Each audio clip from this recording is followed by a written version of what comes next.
वाह गोरखनाथ वाह, खूब फंसाया तुमने मुझे इस सनाड़ी ब्राह्मण के चक्कर में। ये मूर्ख इस नकचड़ी नादान छोकरी के चक्कर में घन चक्कर बना हुआ है। भैरव बाबा, सिर इनका नहीं बल्कि आपका फिर गया है, तभी आप बैकी बैकी बातें कर रहे हैं। क्या बकती है छोकरी? बकती नहीं, सच कहती हूँ। अरे आप तो अपने आप को भैरव का अवतार मानते हैं, फिर छोटी सी बात को आश्चर्य क्यों मान रहे हैं? भैरवनाथ, अंदर जाने में बुराई क्या है? हमें तो आम से काम है, आम के पत्ते गिनने से क्या मतलब? हाँ देखिए ना गोरख बाबा, भैरव बाबा तो अकारण ही गुस्सा हो रहे हैं। एक बार भीतर तो चलिए, फिर बाद में जो करना होगा वो कीजिएगा।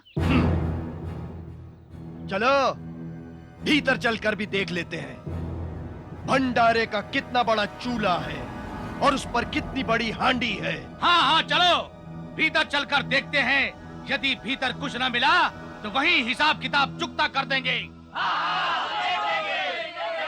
चलो।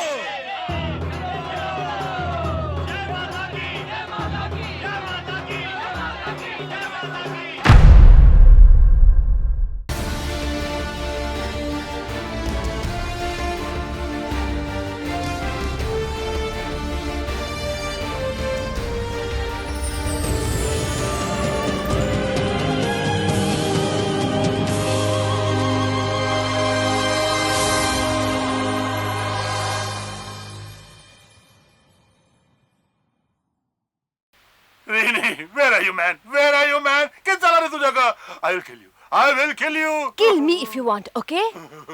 मेरे को कुछ खाने को दो, मुझे कुछ खाने को दो, मैन मेरे को कुछ खाने को दो, नहीं तो मैं तुमको खा जाऊंगा। खा जाओ मुझे खा जाओ, मेरी माँ को खा गए हो ना, मुझे भी खा जाओ। पापा, तुम्हें अपनी हालत पर बिल्कुल रहम नहीं आता? तुम्हारा वजन दिन पर दिन बढ़ता जा रहा है, तुम अब इस कुर्सी में भी नहीं समा सकते। डॉक्टर ने कहा है मत पियो, लेकिन तुम पियोगे। उन्होंने कहा है मत ज्यादा खाना खाओ, लेकिन तुम खाओगे। अब मैं कहाँ से पैसा लाऊं तुम्हारे खाने पीने के लिए? चल दो होटल, बेच दो होटल को, लेकिन मुझे कुछ खाने को दो मुझे। पापा, यू आर इम्पॉसिबल।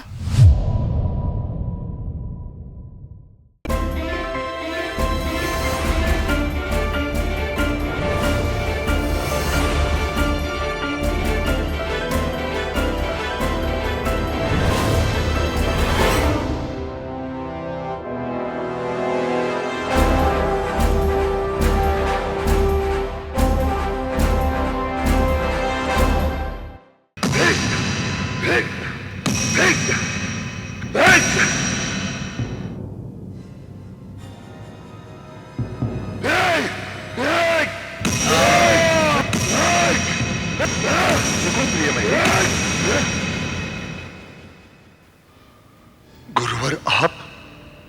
हाँ हम। गुरुवर, मैंने शपथ खाई है देवताओं को पराभूत करने की। हमारे वीर असुर ने भी देव साम्राज्य के दमन का संकल्प लिया है, परंतु हमारे असुरगण विगत युद्धों से थके और टूटे हुए हैं। उनके प्राणों में मैं ऊर्जा कैसे भरूं, यही खिन्नता है हमारी। ये देवता जो छल कपट और अनाचार की जीती जागती प्रतिमूर्तियां हैं, इनमें सृष्टि में सर्वोच्च स्थान प्राप्त है। ये पूज्य हैं, यज्ञ भाग के अधिकारी हैं, और हम असुर सारे जगत की घृणा और तिरस्कार को जीते हैं।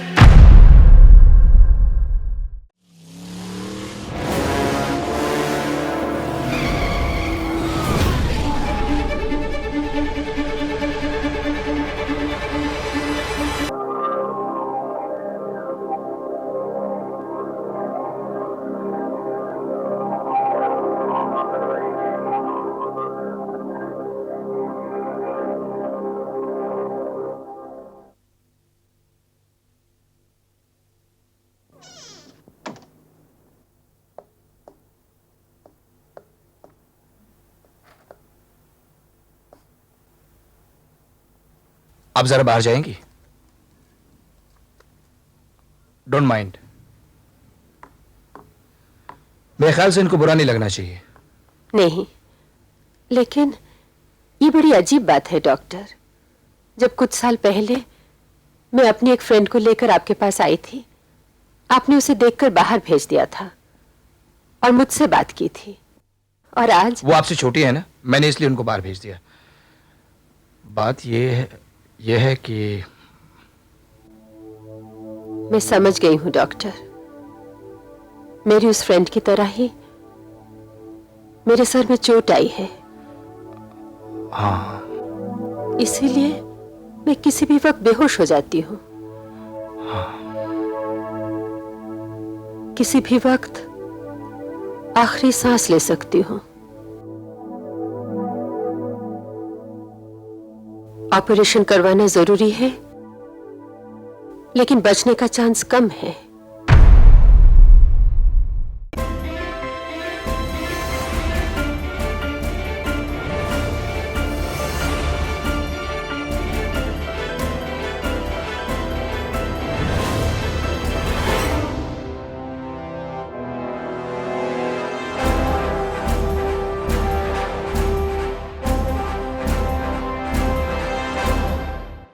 सांच को आंच नहीं होती माते, ये सत्य सुनाकर मैं पितामह के सारे भ्रम मिटा दूंगा। सारे जग में आपके नाम का डंका बजा दूंगा। आज्ञा दे माता। नारद, जी माते। जग में डंका बाद में बजाना। तुमने भी लक्ष्मी जी की बड़ी बढ़ चढ़कर प्रशंसा की थी। अब उनको भी कहना, मैंने तो अपना फांसा फेंक दिया है। वो किस मुहूर्त की प्रतीक्षा कर रही है? उचित यही होगा, लक्ष्मी जी मिथ्या अभिमान त्याग दे और आपकी श्रेष्ठता स्वीकार कर ले।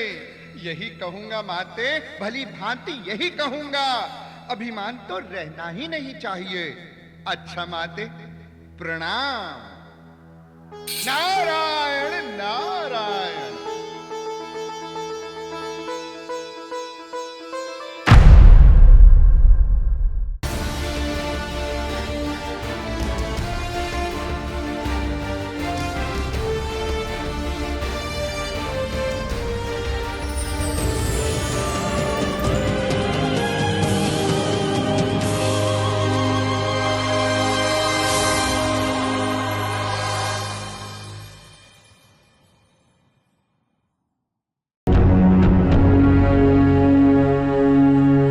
भ्राता रावण,